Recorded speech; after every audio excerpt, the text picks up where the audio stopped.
Hello everyone, today I'm going to show you some recently discovered tech that fixes a lot of Mirage's problems. Her main problems being survivability in high-level missions, and then also the fact that Eclipse is a inconsistent damage buff, and the tech here that I'm going to show you fixes both of those. Also, I'm going to go in depth on Mirage's Helminth's ability. I know it's changed a lot over the years, and I see people building it wrong if they're actually trying to get damage out of these things, so I will show you how to build if you are trying to get damage out of her Doppelgangers. Alright, so the main mechanic that we are going to use that is going to highly buff Mirage is Invisibility with Ivara's Quiver Arrow as a Helminth ability.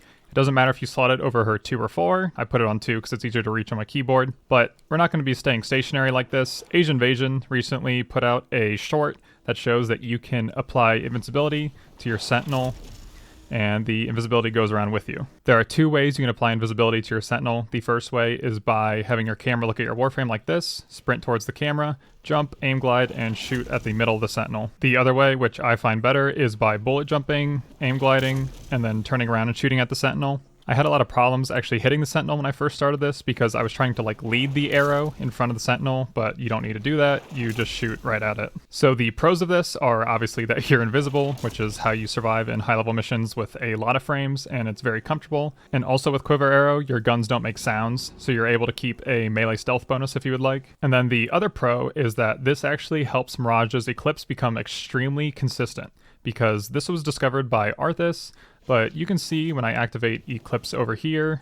I have a 95% damage reduction. I'm the smoky damage reduction form, but let me apply the invisibility, and then you can see I have the damage buff, and when I come back over here, I keep the damage buff. There's actually more to it than that. First, I gotta show you that Eclipse is actually bugged, where the icon does not show the correct buff. When I'm standing here, I'm gonna get the same damage numbers, but once I start moving around, the damage numbers are going to change, even though the icon does not change. And that's because the buff is picking up that I'm in a different light level, and it's very sensitive, but the icon does not show that change. Then once again, when I'm invisible, of course, the number does not change. It will be 353 regardless of where I go right here. The 530 you're seeing is just a gas proc. Everywhere is going to be the same. So actually, wherever I stand in this room, I'm not going to get a max Eclipse buff. I'll get some buff, regardless of where I'm at, but I'm not going to get a max one. That's actually being shown by the icon.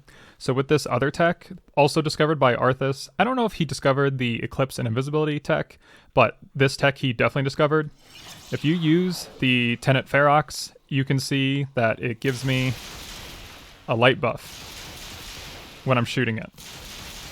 And this is a max buff, 100%. So now, combining everything that we know, we're going to be able to get a ton of survivability and a ton of consistent damage out of Mirage.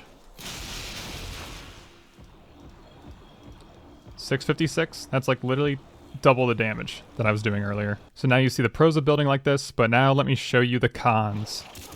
The bubble is small. When it goes on your Sentinel, you can easily pop out of it, which will completely reset your Eclipse buff and make you seen by enemies. So what you have to do is run around. You just kind of gotta run. You can bullet jump, just like this. And also, if you fall fast, you'll pop out of there. I mean, if you fall at all, you'll pop out of there. So you gotta do a lot of aim gliding while you land to make sure that you don't pop out of there if you don't want to. This con is actually a good thing also though, because when you want to reset your buff, make sure you have on Amalgam Barrel Diffusion for dodge speed, and then max fire rate on your Tenet Ferox. You don't need max, so if you don't have Prime Shred, it's fine. It's just going to make it easier because it makes this thing shoot really fast, and it doesn't shoot until it charges up, as you can see here. So you want it to charge up really fast because then you can roll out of there and then make the buff happen. And then I'll roll into the dark and shoot my Ferox once I stand up. You can't buffer shooting this weapon, so you have to make sure you know the timing of when you're able to shoot after your roll. So the other con of using this as your Helminth is that the duration of it is very short. It's actually a 12-second duration, but I have 3 duration Archon shards on, so it shows it as 15.6 right now. So basically you have to build narrow-minded, which makes the range of the bubble even smaller. That's a joke. You're gonna pop out of that all the time. So that forces you to build a little bit of range on Mirage, which kind of sucks. This is the amount of range I was using for the demonstration. So then for the rest of this build, I highly suggest putting on more duration because it's Mirage, and all you really need on Mirage is duration and strength. So for the strength, put on Blind Rage, because these abilities cost nothing. They all cost 25 each, so increasing them by a lot really does not matter. More strength, Prime Sure-Footed, because it's Prime Sure-Footed. For the aura, you can put on whatever you want. I just either put on Enemy Radar or Energy Siphon. Then for the energy regeneration, I use Equilibrium. And this makes it so when you kill an Eximus, you can just get a ton of energy because they drop health, they drop energy orbs. Basically, it'll max out your energy bar. On the last slot in our build, it's a flex slot, but if you're trying to do damage, you want to put on Total Eclipse. And here's where I see everyone mess up on builds. Every meme video, every single build I see on Mirage, they put on Hall of Malevolence, which at best gives you a 50% multiplicative buff to your Doppelgangers. But Total Eclipse makes Eclipse apply to your Doppelgangers, which goes to like 500%, 600% on this build alone, with a very low amount of strength, honestly, for a Mirage build. So why would you choose a 50% bonus when you can put on a 500% bonus? It doesn't make any sense. Now, if you put both of them on, it's really good because these aren't additive to each other. They're multiplicative to each other. So the Total Eclipse will do its multiplying, and then Hall of Malevolence will do its own multiplying. So it does skyrocket your damage even more. Sadly, it just does not fit on this build. When you're using Total Eclipse, your Doppelgangers actually get a different buff than you do. As you can see here, as I step into the shadow, this guy, actually both of them got the dark buff. I still have the light buff.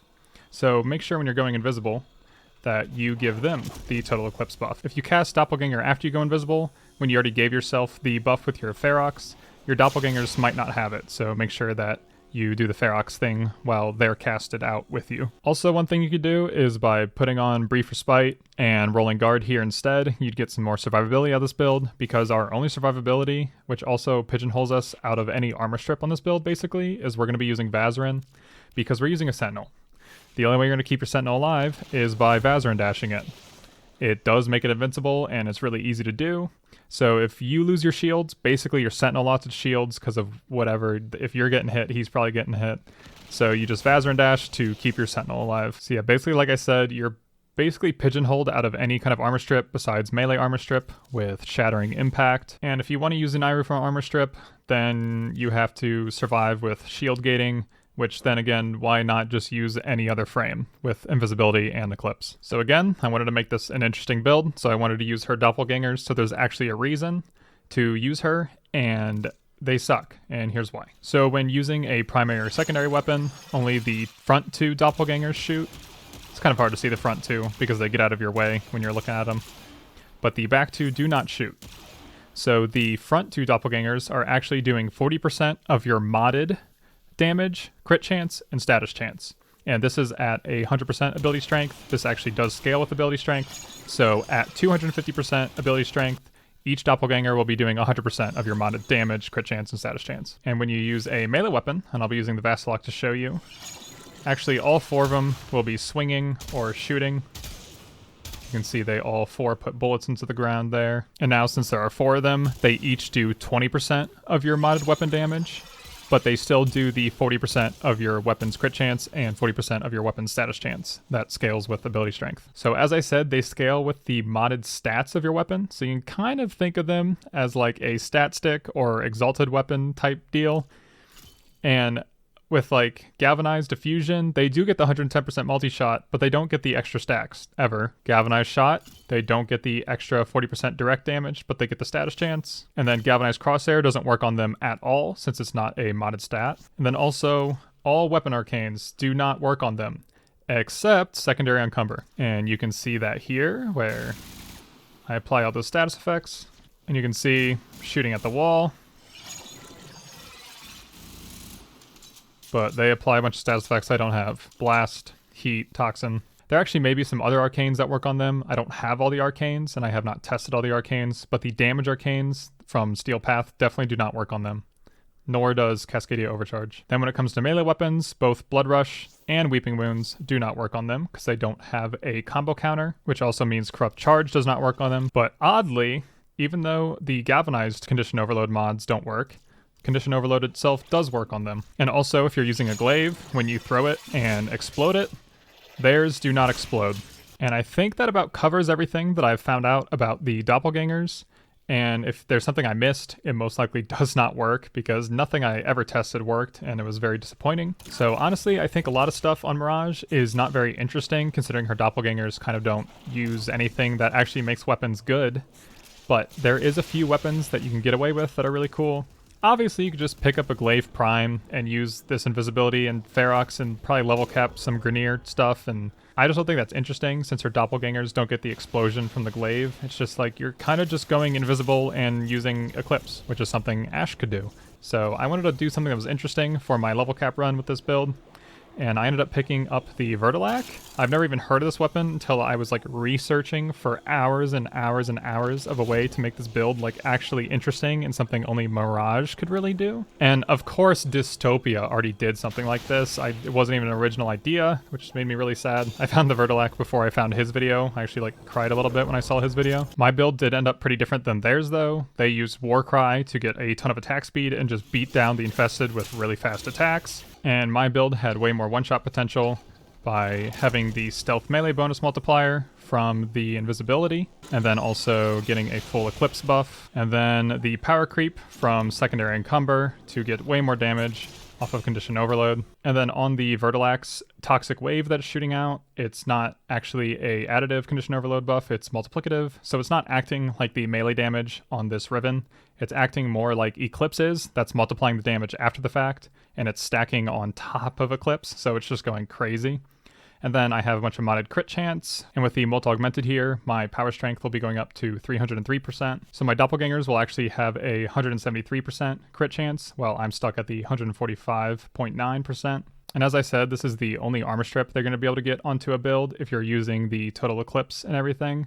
So luckily the Juggernaut does not have much armor to strip, and this does work on the doppelgangers, so I'm able to strip the armor really fast by just beating down the Juggernaut. So I think that is all the information I have to share with this week-long obsession that I had with Mirage and this new tech, trying to make something cool work. So if you did not see the solo infested level cap run that I did with this build, go check that out because it's really cool and it shows the practical use of this. And if there's any other questions or comments you have, please leave them down below. Leave a like and subscribe if you want to see more stuff like this. See ya.